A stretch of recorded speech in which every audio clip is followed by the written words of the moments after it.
Hey guys, it's Micah, and for Chapter 2's 1-year anniversary, I'm going to reveal to you 10 lost secrets from Poppy Playtime Chapter 2. We'll be discovering everything from deleted scenes, lost locations, to over a dozen unused characters. Keep in mind this list does contain major spoilers for Chapter 2, so if you haven't played it yet, go play it, and then come back. You have been warned. Before we start, I want to let number 1, Chapter 2's alternate opening. Poppy Playtime fans will remember that Chapter 2 opens with us exploring Elliot Ludwig's office and eventually finding Poppy in a hidden room below. But Chapter 2 didn't always start this way.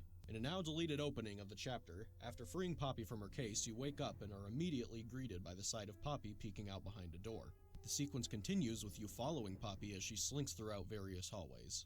Following Poppy then led you back outside to where Huggy Wuggy fell in Chapter 1.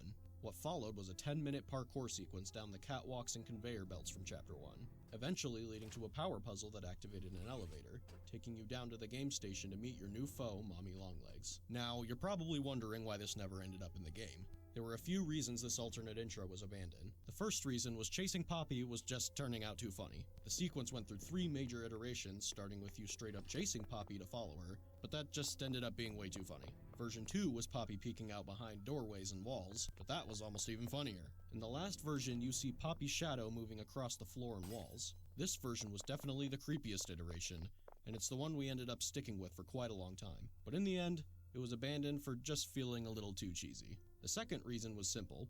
It was too long. You went through a 10-minute parkour sequence and a wild goose chase without really learning or seeing anything interesting, which leads us to the final reason for the scene's abandonment. Mommy Longlegs had no mention or build-up.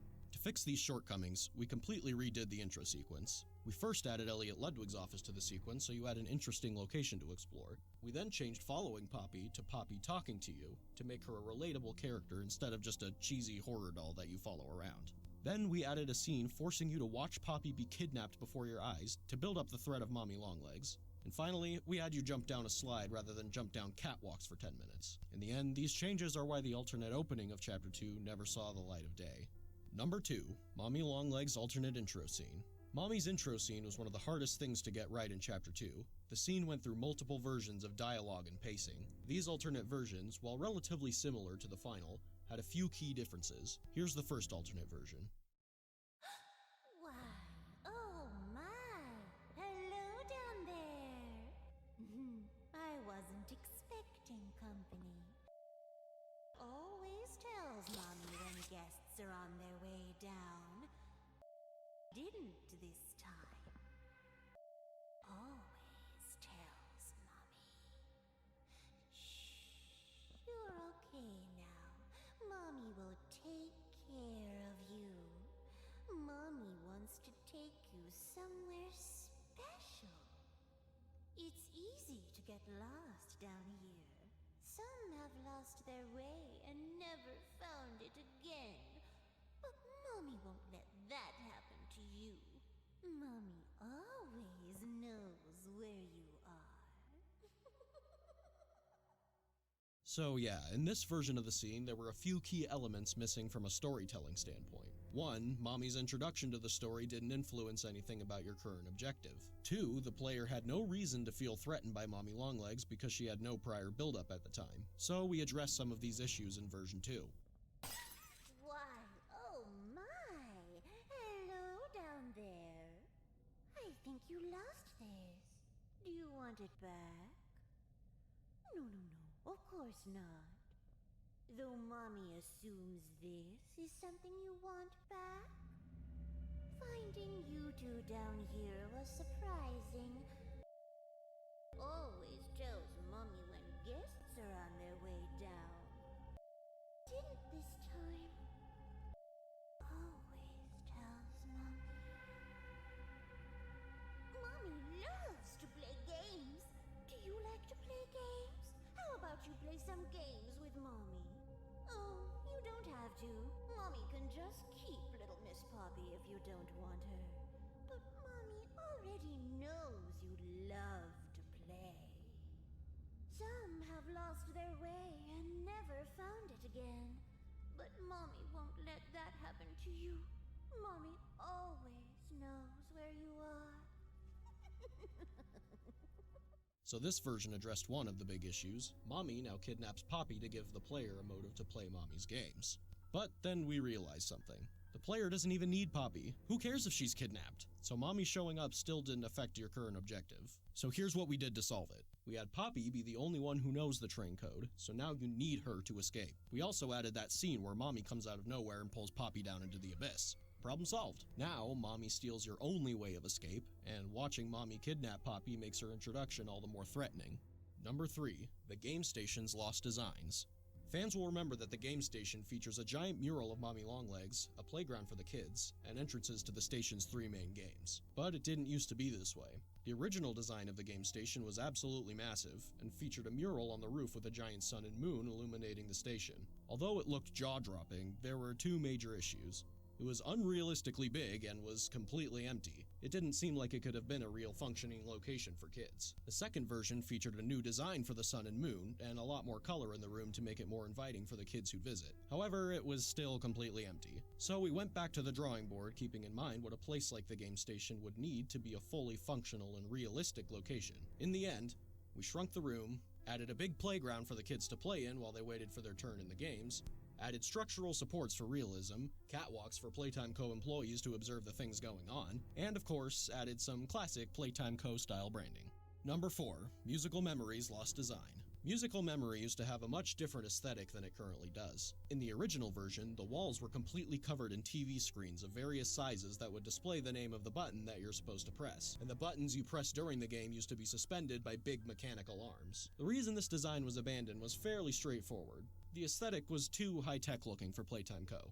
The array of TVs and mechanical arms made the room feel closer to a spaceship than a toy factory. On top of that, we also decided that we wanted to include an area where Mommy Longlegs could watch you play, and that just wasn't going to work in a curved room with a bunch of TVs. Number 5. Cassie Cutie Pillar. Some of you may actually be aware of this one. Cassie Cutie Pillar was the original character that was going to be chasing you throughout the Statues game. She was a giant caterpillar with a pink snout, beady eyes, and 2 antennae. Cassie actually appeared in the official Chapter 2 trailer before she was scrapped. Though Cassie was cute, we felt we had the opportunity to make the character more unique by creating an unholy combination of 2 different animals. So we went back to the drawing board. We spent a long time picking the right face for this new character, something that didn't feel too goofy for the Statues section of the game. Eventually, we settled on the design that would become PJ Pugapillar. This was one of the later changes we made to Chapter 2, as we had already made a completely finished model of Cassie complete with fur simulation and realistic eyeballs, as well as various art of Cassie throughout the game having to be swapped with the new PJ art. Number 6. Daisy the Flower and 7 other characters. This is probably the most well-known one on the list. Very similar to Cassie Cutie Pillar, Daisy was the original character that was going to be lowering towards you during the musical memory game. She was a flower marionette suspended on strings with a very unsettling face. Like Cassie, Daisy also appeared briefly in the trailer for Chapter 2. Daisy was abandoned because we wanted a character with more theming, and a way to alert the player that death was getting closer and closer. And this is where things got difficult. We went through 7 completely different character concepts for the musical memory toy. A monkey, a clown, a fox, a princess, a bluebird, another bird, a ballerina bird, and finally, a bunny. We liked the bunny because he had great theming with his symbols and clothes, as well as his symbols serving as a great audio tool as you hear him descending upon you in musical memory. After a few slight design tweaks and color variations, we finally got the Bunzo bunny we all know today. Daisy the Flower wasn't completely absent from Chapter 2, however, as we see various art and posters of her throughout the game, as well as a full cardboard cutout with voice lines from Daisy. Number 7. Mommy Longlegs alternate designs. Mommy Longlegs went through dozens of designs before she became the noodly pink maniac we all know today. 2 of these scrap designs actually show up in Chapter 2 as old blueprints for Mommy Longlegs. Her first design was a noodly plush doll with button eyes. It was cute, but that was the problem. The design wasn't eerie enough. A few other things on top of that was she looked too young for her name to be Mommy, she didn't have enough resemblance to a spider for her Longlegs pun to make sense, and we wanted to try making her a plastic toy to make her feel more unique from Huggy Wuggy. For the next designs, we really tried to push the spider look, as well as make her appearance a bit more creepy. She did look like a spider now, but too much so, to the point where we didn't think it would be realistic for Playtime Co. to create a toy like her. Another issue was this design didn't necessarily look like a toy at first glance either. The next designs really tried to push the creep factor in the face, and reel back a bit on the spider elements. This design pass is also where we came up with the idea of Mommy having limbs that could stretch. Originally, her limbs were going to extend in the form of plastic tubes, similar to the way a lightsaber toy might extend.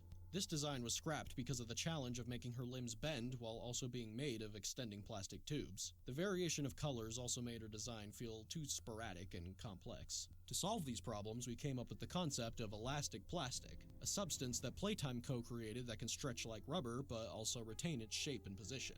We also simplified her color pattern and gave her a spherical waist similar to a spider's abdomen. We concepted a few alternate designs after this one with more spider-like features, however, the problem from before still persisted that it was too spider-like and creepy for Playtime Co. to have realistically made.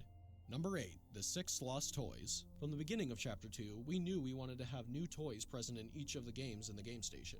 These became Bunzo Bunny, the Mini Huggies, and PJ Pugapillar. But before those were made, we had 6 different potential characters created to fill these roles. Jolly Clown, who went through a few design iterations, Lovebug, who actually appears in Chapter 2 as a rejected toy, Psydog, a robot dog toy, Sunny Buddy, who also appears as a rejected toy, Lily the Frog, a frog on roller skates, and Monster Truck.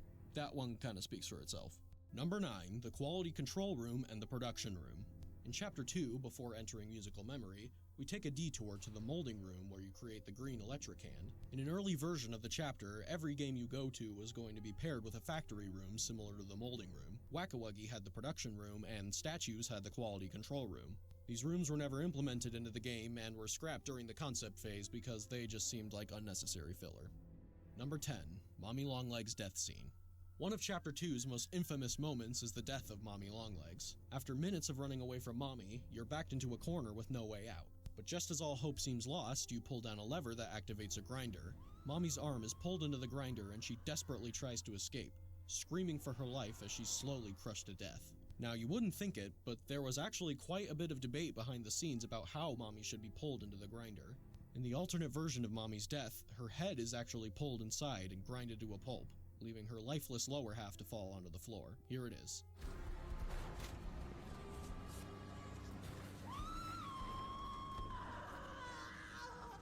What have you done? You make me part of you! You can't do this to me!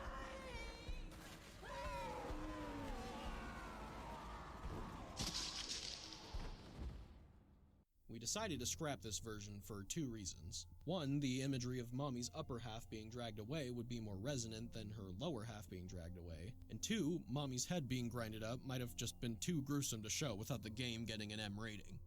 So there you go. Those were 10 lost secrets in Poppy Playtime Chapter 2.